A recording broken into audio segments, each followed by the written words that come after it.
While limited screen time is encouraged for kids, we don't always think about the impact of parents' screen time on children. And joining us to discuss this today is Dr. Stephanie Hansen, a pediatrician at Sanford Health.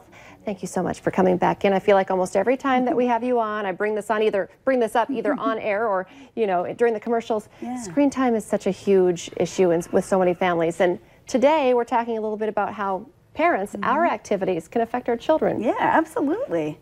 You know, we talk so much about limiting screen time for children and how important that is for their behavior and their development, but we don't always talk about screen time use with parents, where it's probably just as much of a problem. How so? Because we're neglecting our children, or setting the example, or all of the above? Well, you need to think about child development as sort of a relational process. Kids need to have a relationship with their parents. Their parents need to be involved in their everyday activities. And if you're distracted by your device, it's just really hard to give that type of attention that kids need. So then kids become more irritable. They seek out ways to get your attention, so they might be having more tantrums or be more upset. And that can really make a lot of friction in the relationship. So you really see the direct effect if you're at your whether it's in the playground or the mall or at gymnastics or swimming class. They're watching. They know if you're not watching them. Is that correct? Absolutely, absolutely. And they'll do whatever it takes to get your attention. Okay, I hadn't thought about that. That's interesting. Do they also learn from us? I know my 6-year-old will call me on it. Even if she just had my phone and gave it back to me, she'll be like, "You're always on your phone. Why don't we do this instead?"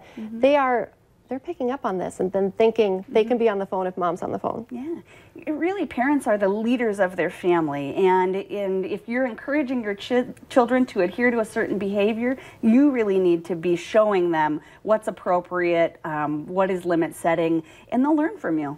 Well, that's interesting. So we talk so much about limiting the time for the kids. Do you have any limits or advice for parents who have a hard time? It seems silly to be asking that, but it's hard. It's hard to put down your phone. Yeah, I love my phone as much as the next person, but really something I try to do, rather than setting, an hour time limit or something like that, is to really say, there are times of the day in our family where we don't use our screens, and even making screen-free zones in your house. So that would be like your bedroom or the dinner table or in the car.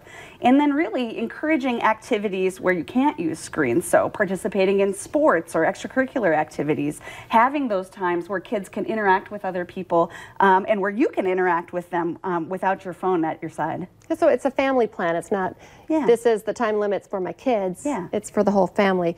And you hear the term now, media plan, a lot. Is that what you're saying? And how do you get started with that? Yeah, that really is what I'm saying. And I think it's easier, and maybe kids will accept it more if you say, this is just the way we do this as a family, and mom's going to have to do some hard things and you're going to have to do some hard things, but we're going to do it together. And then really talking and dialoguing with each other about what should the rules be for our family. And I think if you come up with the plan together, it's a little easier to do it. Just like cooking. If you let them help cook, they're more likely to eat it. Maybe they're more... And this, I would imagine, is also something you can't just... One size doesn't fit all. No. Because it's going to change. No. 2-year-olds love to be on the phone as much as 12-year-olds.